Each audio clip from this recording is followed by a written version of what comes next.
Welcome back to another episode of Hacks and Hobbies. And today we're joined by a truly inspiring individual who has transitioned from the football field to the boardroom and the stage. Marcus Ogden is a former NFL player turned motivational speaker, author, and entrepreneur. And as the founder and CEO of Ogden Ventures LLC, Marcus specializes in keynote speaking, business coaching, and consulting. And he's also the host of the podcast Get Authentic with Marcus Ogden. He's here today to share with us how authenticity can drive success in both life and business. Marcus, it's a pleasure to have you on the show today. How you doing, Junaid? Thanks for having me on, my friend. Absolutely. I'm truly inspired by your journey, by the talks that I've seen you, give on at the CLA community meetings and whatnot. And, I just cannot wait to jump in. Can you start by sharing a bit about your journey from the NFL to where you are today? So yeah, I was drafted into the National Football League by the Jacksonville Jaguars. Our head coach was Jack Del Rio. It was actually his rookie year as well. He was a linebacker coach with the Baltimore Ravens. He was a defensive coordinator with the Carolina Panthers. He went from defensive coordinator to head coach with the Jacksonville Jaguars. Phenomenal individual, great man. He told us when I was a 22-year-old rookie, in life, you have to be your own CEO.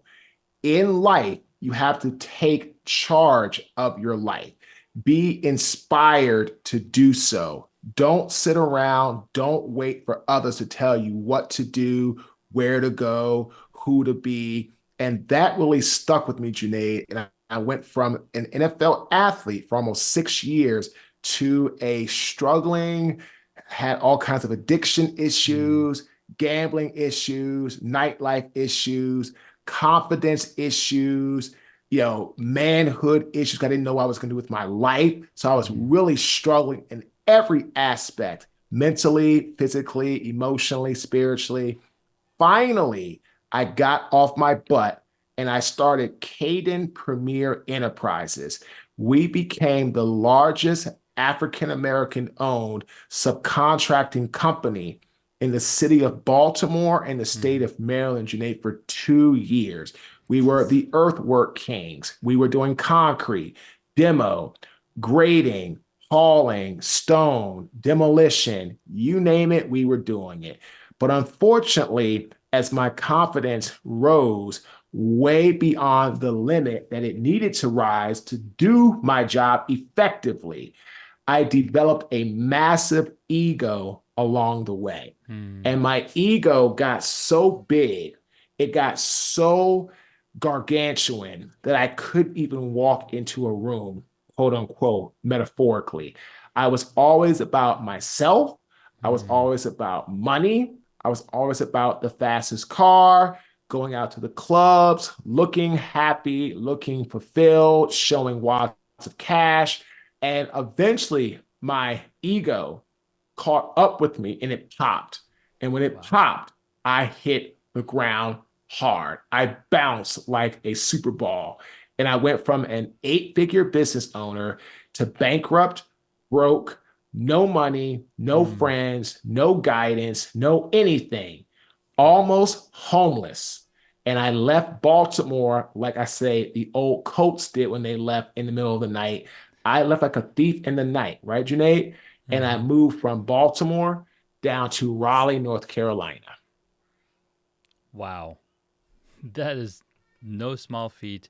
That is no small journey. I mean, that's a massive change in pace, massive change in from where you were, where you are. And it's really interesting to see, the rise and then the fall and then the rise again, right? Because with the NFL career, you rise to the top with Jaguars and then going on your own, like, hey, you basically go crashing back down.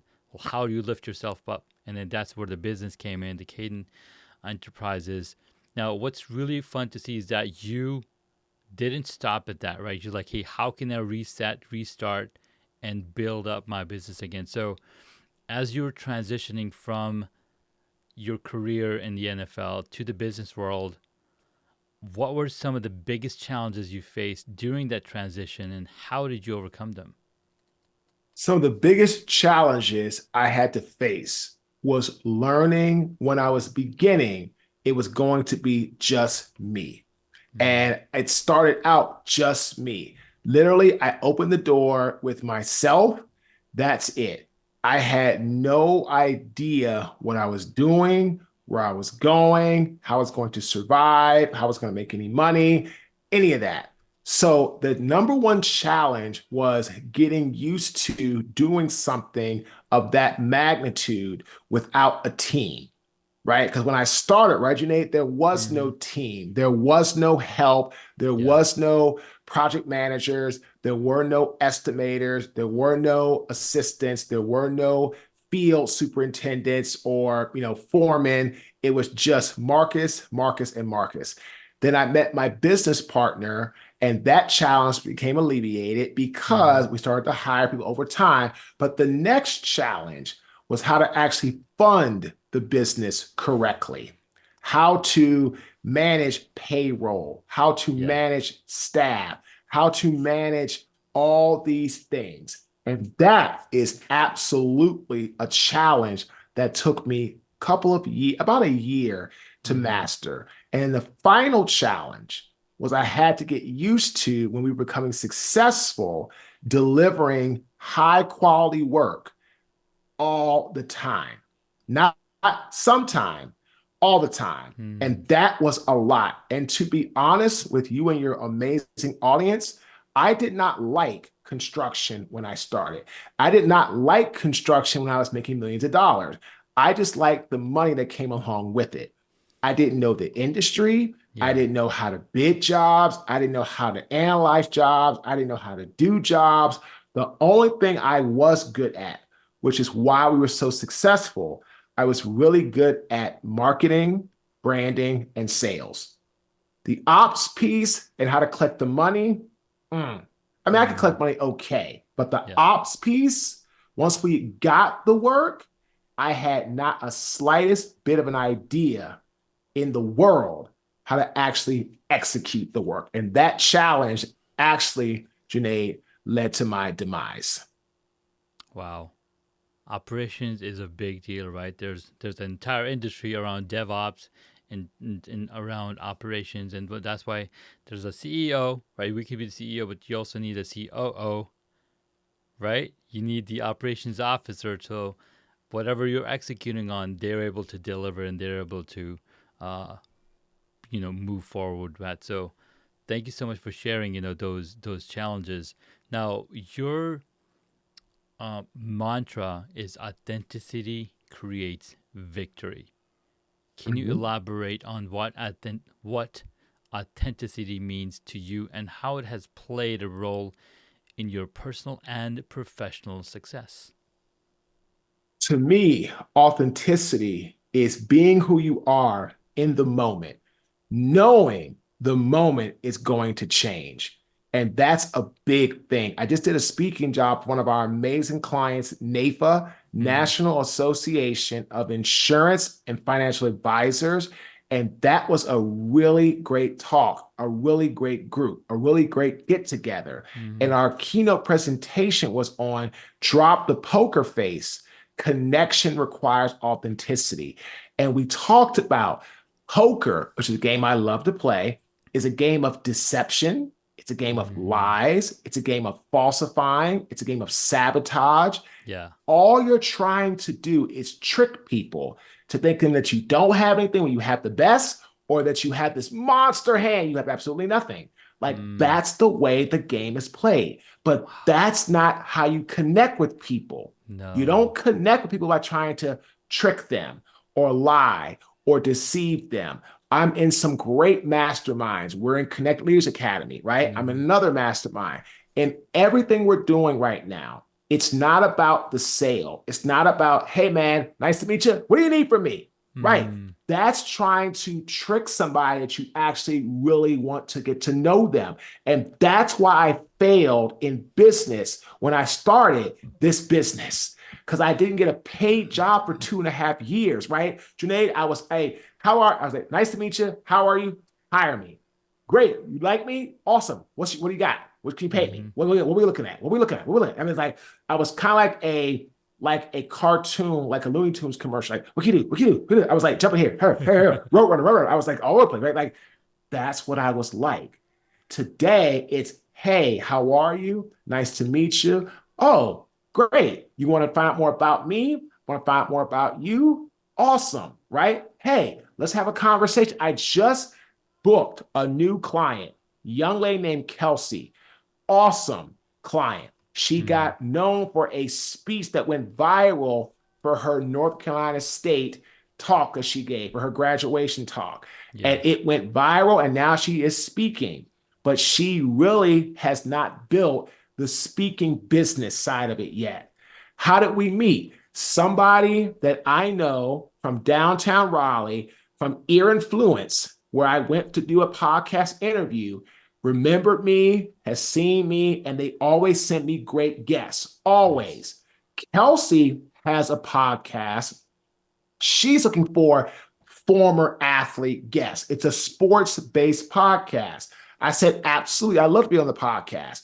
We did the podcast interview. It went great. At the end, we had a little chat. Kelsey explained to me that she's doing well, but doesn't know the business. I said, hey, look, I've been doing this for 11 and a half years. Would you like to know more? If you would, I can share. If you don't, no problem. I appreciate it. And thank you for the interview. She said, no, tell me more. I Mm-hmm. laid out for her what I could do for her, right? Junaid, we had a call today. It was our second call. She asked, hey, excited to talk to you. What questions do you have for me? She asked about how often do we meet? What's the schedule? Can I Mm-hmm. help her? She's growing the business, yada, yada, yada, right? And at the end of the call, I said, Kelsey, if I were you, I would sign up in mid-October, have your first call in November, because her goal, right, Janae, is to have a speaking business that's full time by the Yeah. time she graduates from grad school, which is in May. So we agreed. And so she's hiring me. So we're going to have a talk October. She's going to Nice. sign up. I'm going to onboard her. And then we're going to have our first call in November. And that is what it's all about. This is the art of authenticity, being real, being vulnerable. Shit, because she's like, well, Marcus, can you help me hire people? Like, of course I can. I Mm-hmm. remember the days where I couldn't hire anybody, Yeah. where I couldn't pay anybody to help do these things. And I tell my clients, when you hire people that focus on outbound type of tasks, Mm-hmm. emails, social media, follow-ups, posting, blogs, newsletters. Those are things that are going to go outbound, right? Inbound, when you're starting out, you take those calls because inbound is usually Yeah. more faster paced revenue generating. And in the beginning of any business, it's key to generate revenue. If you don't generate revenue, you can't sustain. If you can't sustain, you can't pay anybody. If you can't pay Mm-hmm. anybody, you're back to square one. Amen, man. Thank you so. Thank you so much for being so open about the struggles you faced through, after leaving the NFL, including financial challenges and rebuilding your life. It's interesting listening to you speak because you're literally, as a keynote speaker, you're speaking like, hey, I'm on stage, and these are stages, right? We show up on these stages on podcasts, and you're speaking like, hey, this is the most important thing you will ever hear that I say. Like, every word that you say has that gravitas.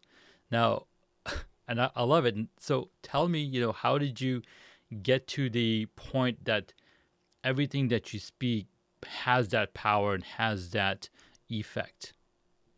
What I learned, Junaid, is that our words can either touch someone to empower them or can touch someone to hurt them.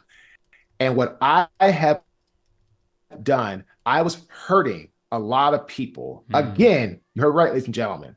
I was hurting a lot of people in 2010, 11, 12 as the wow. owner of Caden Premier Enterprises. because I didn't care about anybody but myself. Mm-hmm. I didn't care about anything but money, cars. I call them external motivating factors, Yeah. things that really mean absolutely nothing because if when I blink of an eye, it could be gone like that. Mm-hmm. Gone. So now I speak to empower people.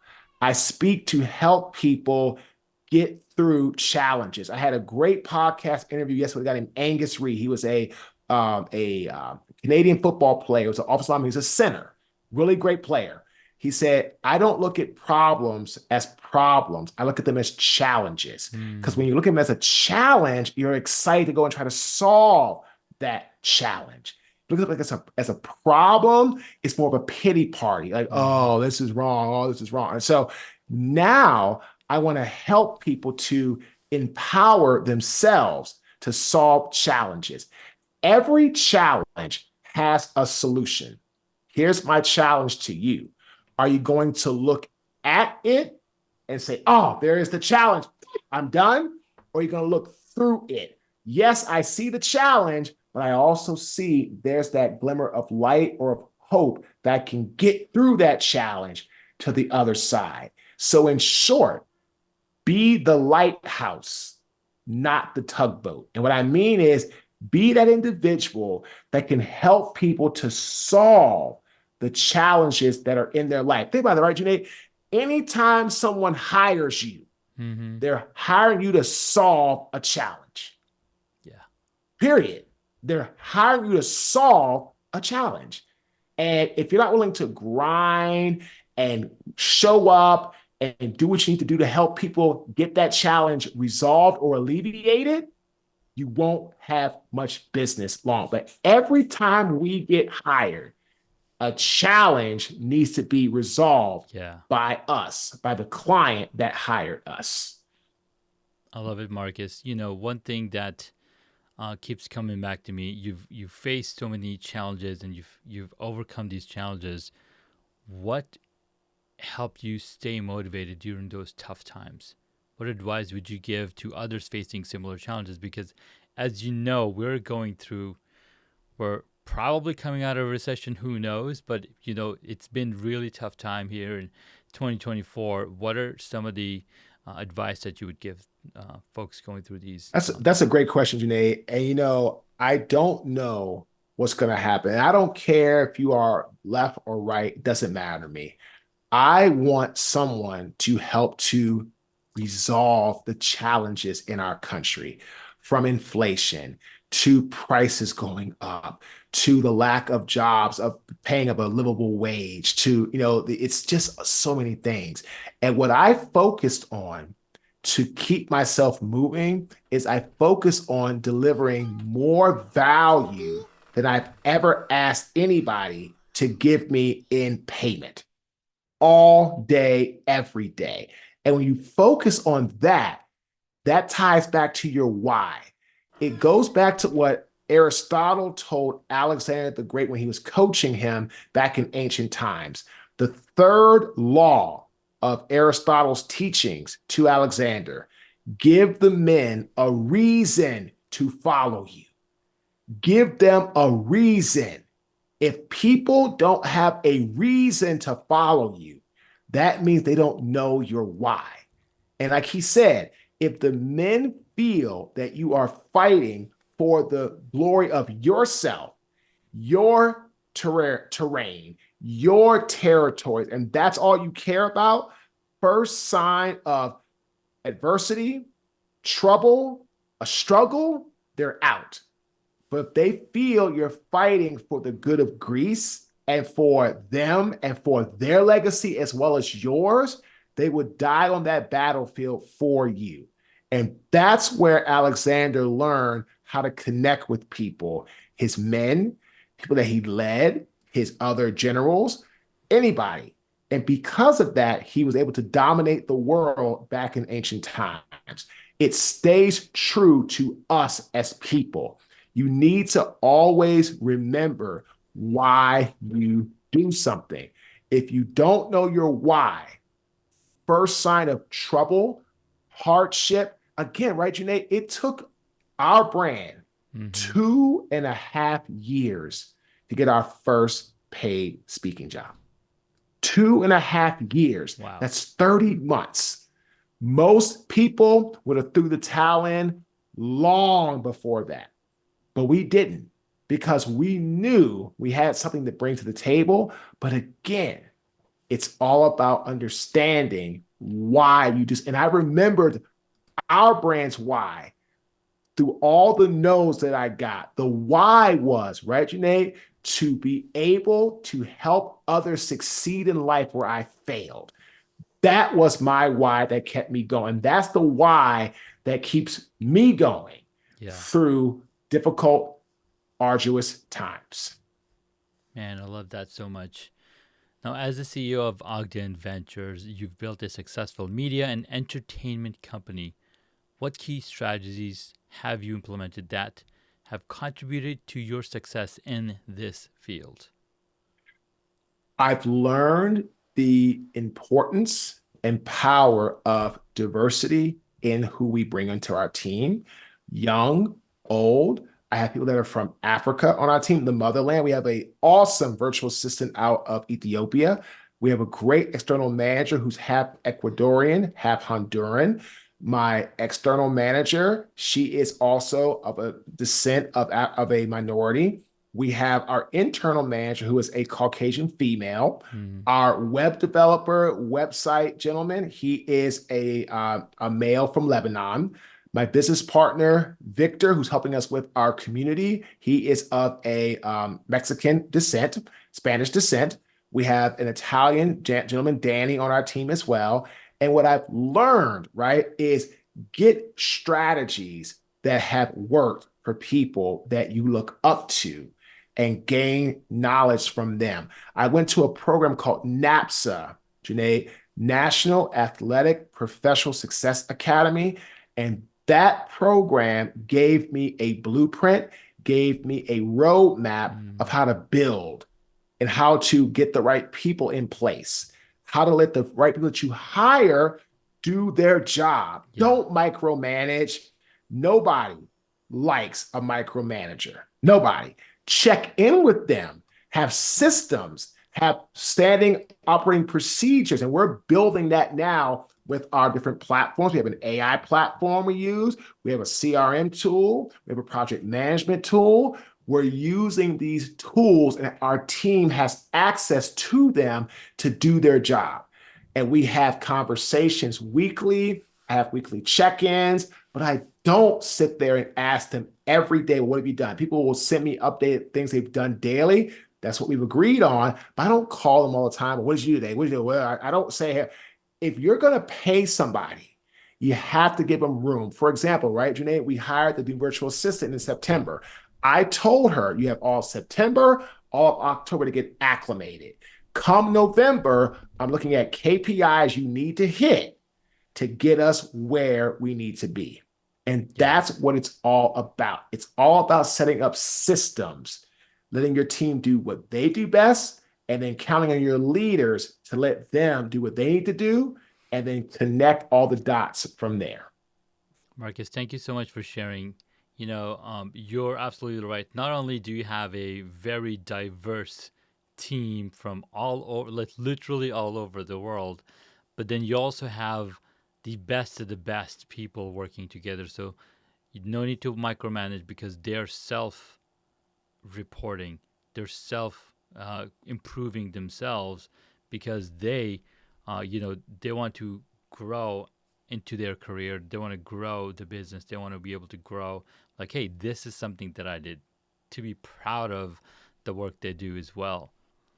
Now, one thing that I absolutely love is when you show up as a media company, if you were to say enhance the workspace or studio to improve the productivity of the people that you work with and the connections, to build that connection with the audience, what changes would you suggest or make in the studio space? So, are you referring to like a studio space, like where like how you have your studio? I have my studio for podcast and business things like that. Was that Yeah. what you're asking? Mm-hmm. So, Junaid, I'm gonna throw you a plug, my friend. I know what you do. Hire someone like Junaid to do exactly what you need to do to look your best.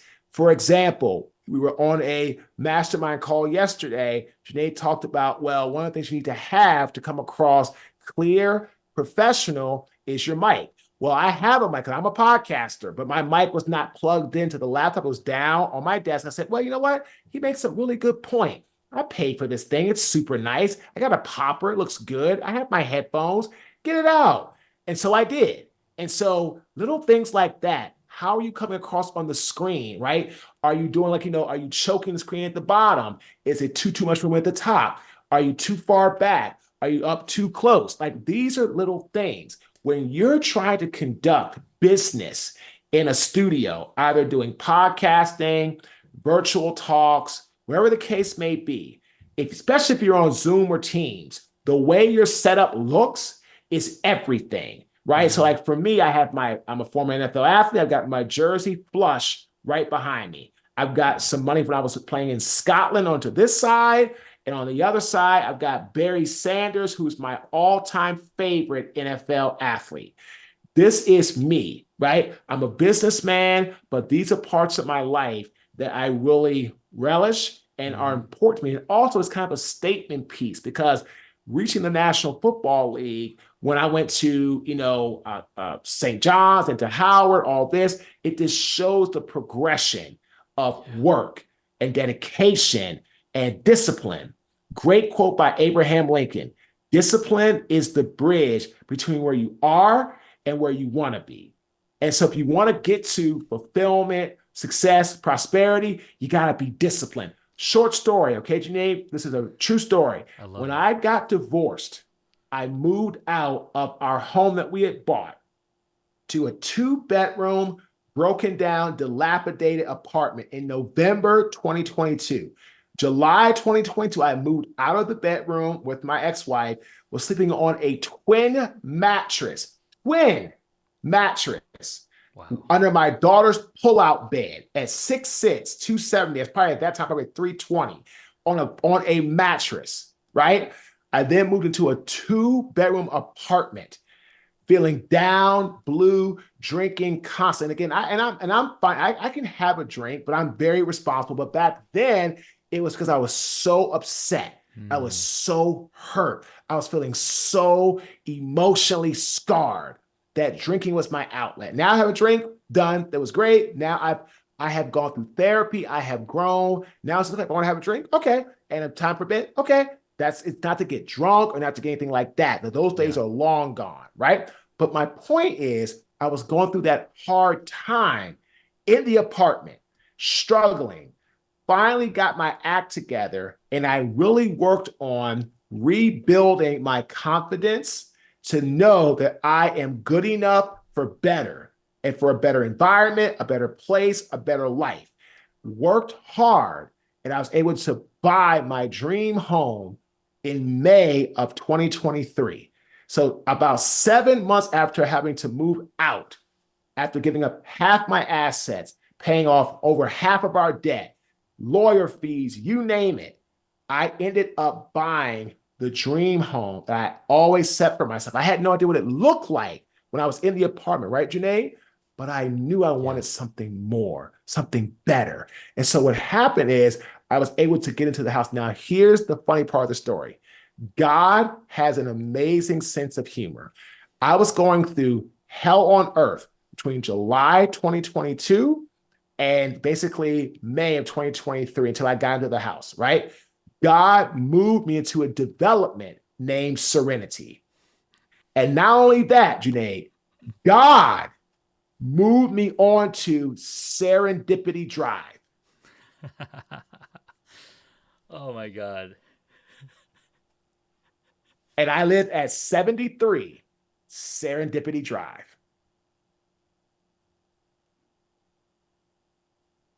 That's amazing. What is the number It 73 Oh, I don't represent? know that part, but it's funny though. As an NFL athlete, right? As an offensive lineman, numbers are between 50 and 79. So having that number be that also represents all offensive linemen in any football.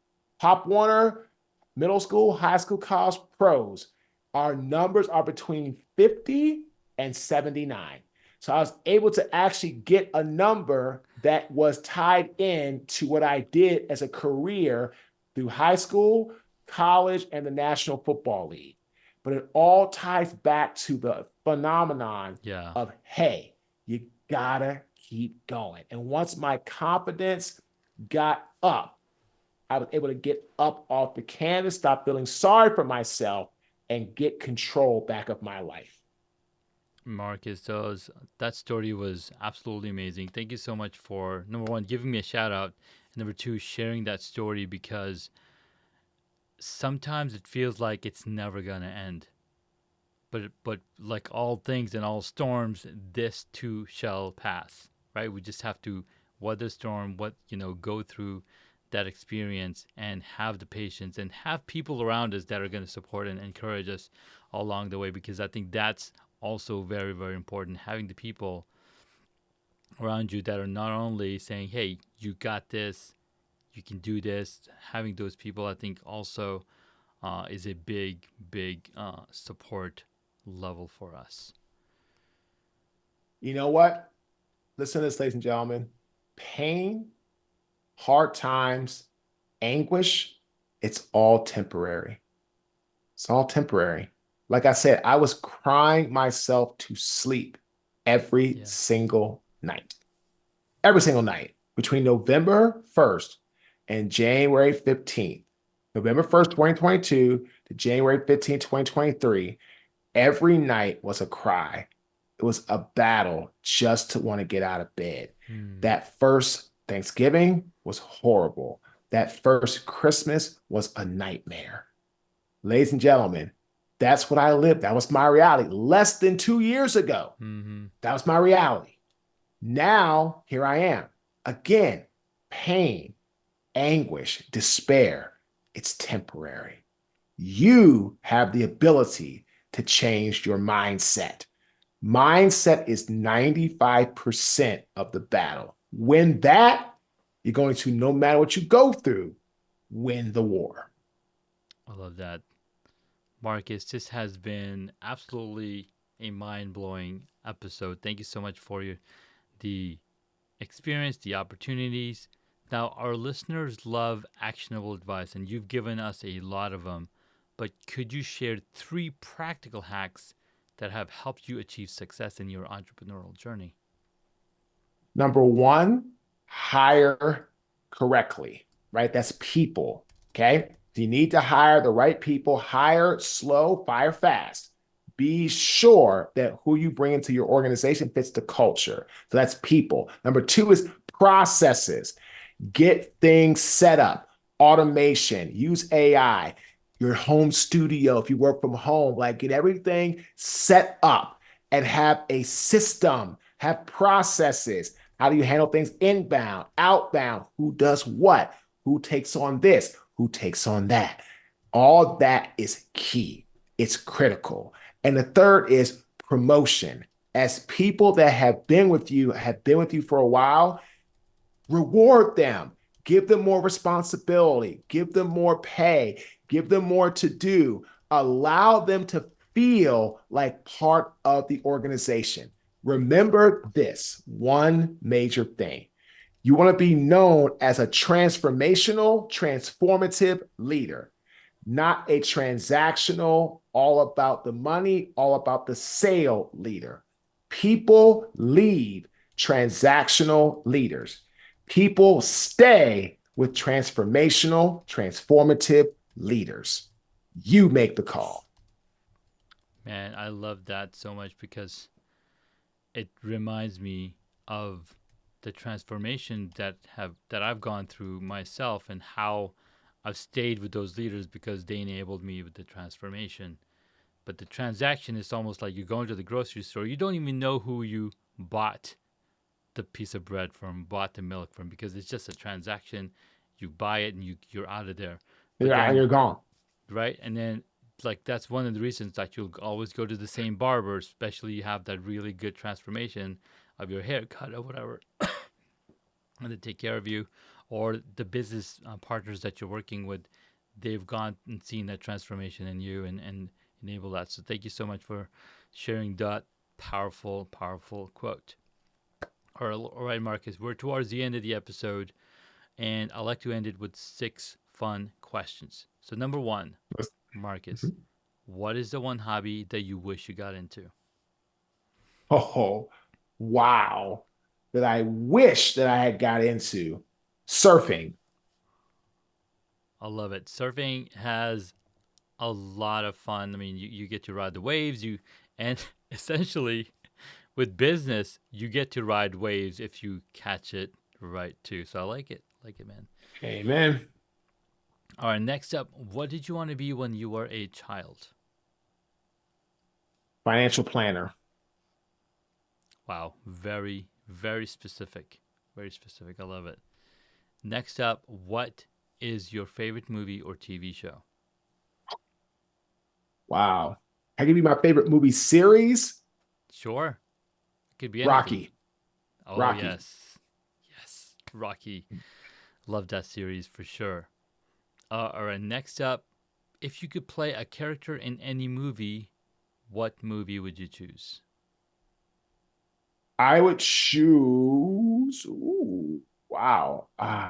Man, that's a great question. Uh, I would choose. I would be Conan the Barbarian in Arnold Schwarzenegger's Conan the Barbarian movie. That's such a fun one, man. I absolutely love it. I remember watching that movie a long, long time ago. Oh my God, I still watch it. It's one of the best. I mean, this is the high time for Arnold being Mr. Universe and being cast for our role. And in fact, I love reading his book, Be Useful, which recently came out. I don't know if you had a chance to read it or I not. did not. I finished this documentary, which was awesome. I'm gonna read his book next. All right, perfect. All right, next up, who is your favorite superhero? The Incredible Hulk. Yeah. And last one, if you were a board game, what would it be? Sorry. So if you step on the minefield, you're gonna go back to home. So I would say sorry. I love it, Marcus. It's been an absolute pleasure having you on the show today. Your story of authenticity and perseverance is truly inspiring. And before we wrap up, is there anything else you'd like to share with our listeners? No, other than yes, you can follow us and connect with us on our app. We have the Marcus Ogden app. Go to your Apple phone or your Android phone to your app store, type in MarquusOgden and connect with us right away. Perfect. I'll be sure to include the links to the app and any other links that you might have. And for those who want to learn more, please look at the link shared in the show notes to connect with Marcus. Thank you again, Marcus, for these opportunities. Thank And you to so our much, my list, friend. absolutely. And to our listeners, remember that authenticity isn't just a buzzword; it's a powerful tool that can drive your success in both life and business. Until next time, keep learning, growing, and hacking away at your passions.